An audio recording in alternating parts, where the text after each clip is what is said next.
안녕하세요. 저는 전주신흥고등학교 3학년에 재학 중인 김준입니다. 이번 시간에는 경영 부문에 관하여 강현구 선배님과 이야기를 나눠보겠습니다. 안녕하세요, 선배님. 네, 안녕하세요. 반갑습니다. 네, 선배님, 간략하게 자기소개 부탁드립니다.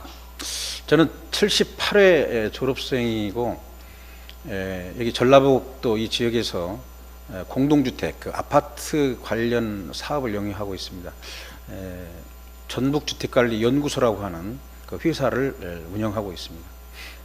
네, 그럼 지금부터 질문을 드려보도록 하겠습니다. 첫 번째 질문입니다. 경영학과 희망사유가 명확하지 않다면 학종이나 면접에서 많이 불리할까요?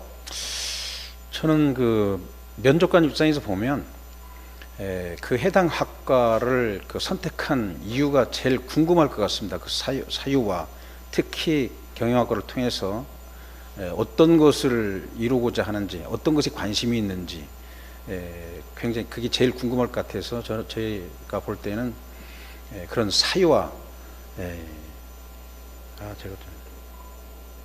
사유와 목적 이런 것들이 아주 중요한 항목이 될 것 같습니다. 네, 희망사유가 아주 뚜렷할수록 좋을 거라는 말씀이시군요. 알겠습니다. 두 번째 질문입니다. 경영학과에는 크게 인적자원관리, 마케팅, 생산관리, 재무회계 등이 있다고 했는데 마케팅 쪽을 희망하다가 재무회계 쪽으로 간다면 잘 따라갈 수 있을까요? 저는 괜찮을 것 같습니다. 이게 서로 연관성이 있기 때문에 일단 선택한 부분 위주로 집중해서 하되 추가로 관심되는 이런 재무회계 이런 쪽으로도 관심을 갖고 심화 학습을 스스로 한다면 충분히 연결이 되고 확장할 수 있을 것 같습니다. 네, 자신이 관심을 가지고 노력한다면 충분히 잘 따라갈 수 있다고 말씀해 주셨습니다. 다음 질문입니다. 기업의 이윤 추구와 사회적 책임을 어느 정도로 균형을 이루어야 하고 사회적 책임의 내재화가 기업의 성장에 어떤 도움이 될까요? 기업의 이윤 추구는 기업의 아주 전통적인 목표라고 할 수 있죠. 그러나 요즘 강조가 되고 있는 이 사회적 책임에 대해서도 저는 서로 배치되지 않고 서로 연관성이 있고 또 기업 이미지나 어떤 기업에 대한 어떤 선호도와 그대로 연결질 수 있기 때문에 어떤 기업의 매출, 이익 추구에도 그대로 영향을 미칠 거라고 생각을 합니다. 네, 이윤 추구와 사회적 책임이 서로 독립적이지 않고 상호 연관성을 지니고 있다고 말씀해 주셨습니다. 다음 질문입니다. 카페를 예시로 들어도 사회적 기업보다 스타벅스를 선호하는 경향이 있는데 사회적 기업은 이윤을 얻기 쉽지 않아 보입니다. 경영인 입장에서 사회적 기업은 비효율적인가요? 그렇지는 않습니다. 제가 볼 때는 사회적 기업은 그런 추구하는 가치가 조금은 다를 것 같습니다. 그리고 약간 소규모일 수도 있지만 주변 사람들하고 같이 함께 공동으로 어떤 물건을 생산하고 서비스를 제공하고 하기 때문에 주변 사람과 더불어서 기업을 운영할 수 있는 또 다른 귀중한 가치가 있는 거기 때문에 그런 브랜드가 있는 기업과 함께 이 사회적 기업도 저는 우리 사회에서 또 다른 어떤 중요한 기업 채널이라고 생각을 합니다. 네, 사회 내에서 더불어라는 가치를 오히려 더 강조할 수 있는 좋은 기회가 될 수 있겠네요. 다음 질문입니다. 소비 습관을 돌아보면 기업의 브랜드 중심적 소비가 많은데 기업의 이미지와 브랜드를 구축하는 방법은 무엇인가요? 기업의 어떤 목표 가치에 따라서 조금씩은 다를 것 같습니다. 그러나 그 기업의 목표와 가치를 꾸준히 지속적으로 추구하다 보면 저는 브랜드와 이미지는 자연스럽게 발생할 것 같고요. 다만 어떤 광고나 홍보나 또는 기업에 대한 그 상호 이런 것들이 노출되는 기회를 자주 하는 어떤 기능적인 방법들을 추구한다면 브랜드는 얼마든지 또 높일 수 있다고 그렇게 생각을 합니다. 꾸준함과 반복성, 지속성이 정말 중요한 핵심 가치이겠네요. 그럼 다음 질문입니다. 회사 내 CEO의 영향력은 어느 정도까지 행사할 수 있을까요? 대부분의 기업이 규모가 좀 있다면 임원회의 또는 이사회, 주주총회 또는 각 부서 또 뭐 산하연구소 이런 여러 가지 조직이 있을 것인데 어떻든 그 부서별로 직무를 좀 나눈다든지 각종 규정과 매뉴얼로 시스템화 한다든지 이런 것들이 좀 필요할 것 같고요. 어쨌든 CEO의 어떤 역할 기능은 분산하고 유임하고 할 필요가 있어서 뭔가 조직화가 더 항상 추구해야 될 것 같습니다. 예. 그러면 CEO의 영향력이 한 곳으로 집중되어 있는 것이 아니라 어느 정도로 분산되어 있다는 말씀이신가요? 예, 좀 분산되고 또 부서별로 그걸 나누고 또 아랫사람들한테 위임하는 이런 것들을 지속적으로 좀 확대하는 것이 바람직할 것 같습니다. 네, 감사합니다. 다음 질문입니다. 경영인은 사원들을 어떤 마음으로 대해야 하고 어느 정도의 관계까지 맺어야 할까요?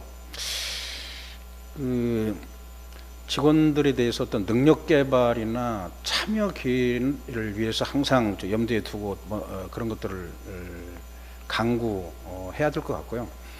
그러면서도 직원들과의 어떤 파트너십을 의식을 하면서 역할 분담한다고 생각하고 그렇게 같이 어떤 협조 체계를 평상시에 구축하는 게 필요할 것 같고, 근데 우리가 얘기할 때 고객의 만족이 어떤 기업 운영의 아주 핵심 가치인데, 고객의 만족 이전에 우리 직원들, 구성원들의 만족이 더 중요하고, 그것 때문에 또 고객의 만족까지도 달성할 수 있다고 하는 생각으로 어떤 직원들의 어떤 사기 관리나 만족도 관리를 위해서도 충분히 배려해야 된다는 생각을 갖고 있습니다. 네, 감사합니다. 다음 질문입니다. 회사와 노조, 기성세대와 신세대 등 회사 내 갈등은 그럼 어떻게 해결할 수 있을까요? 저는 기본적으로 어떤 조직이든지 또는 기업 내 또 이런 여러 가지 갈등들이 있을 텐데, 저는 해결 못할 문제나 갈등은 없다고 생각을 합니다.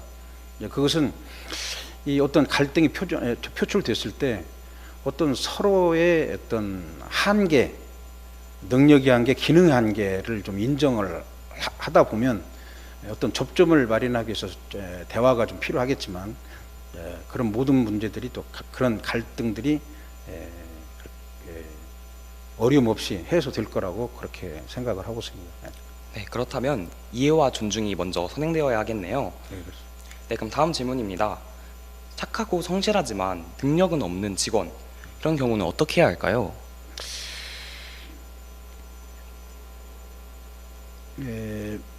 뭐 이런 것들은 좀 이제 경영하는 입장에서 조금 걱정이 되는데, 그래도 그 직원의 어떤 보이지 않는, 미처 발견하지 못한 능력은 있을 거라고 저는 생각을 하고요.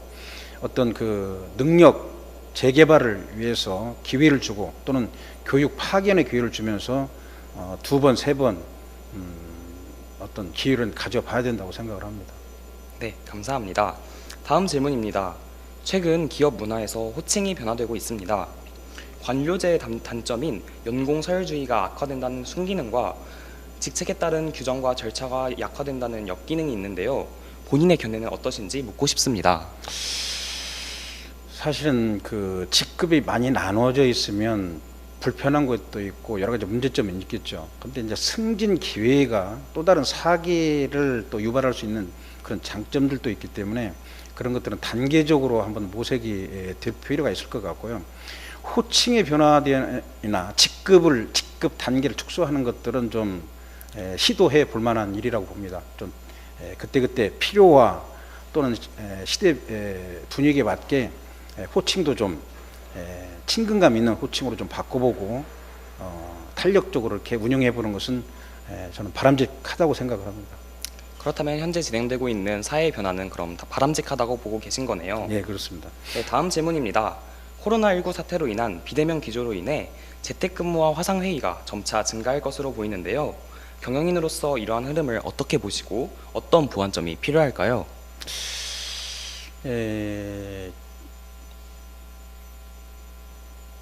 이런 재택근무나 이 화상회의 이런 것들에 대해서는 저희 회사도 한번 지금 준비를 하고 있습니다. 많은 아마 시스템과 도구들이 지금 많이 시장에 나와 있고요. 그래서 아직은 여러 가지 비용도 좀 부담이 되지만은 어떤 적극적으로 이거를 수용하고 능동적으로 대처를 해야 되겠다 싶고요.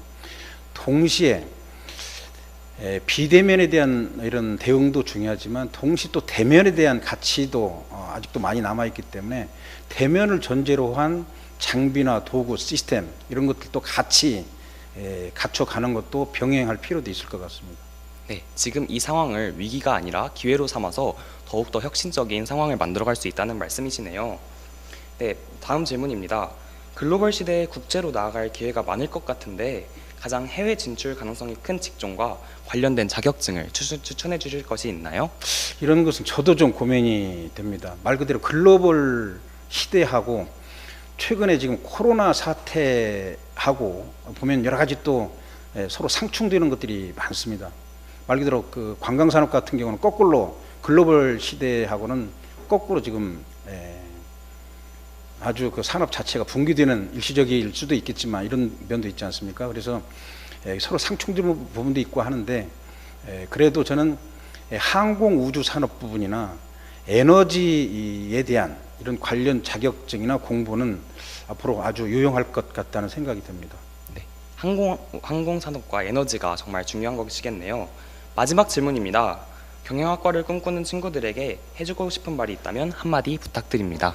뭐 경영학과뿐만 아니라 어떤 과를 선택하든지 간에 그 학과를 선택하고 싶은 왜 내가 그 경영학과를 선택하고 싶은지 스스로 좀 간단하게 설명할 수 있고 서너 가지를 이렇게 메모할 수 있고 또 이걸 통해서 내가 가고 싶은 앞으로의 어떤 진로 관련해서 어떤 연관성이 있는지 어떤 인생의 목표를 가지고 있는지를 갖다가 아무튼 메모하고 설명할 수 있는 정도로 아무튼 그런 생각을 먼저 좀 정리를 좀 해보는 것이 더 중요할 거라는 생각을 갖습니다. 네, 지금까지 경영 분야에 관해 강현구 선배님과 함께 알아보았습니다. 귀한 시간 내주신 선배님께 감사드립니다. 네, 수고했습니다. 수고했습니다.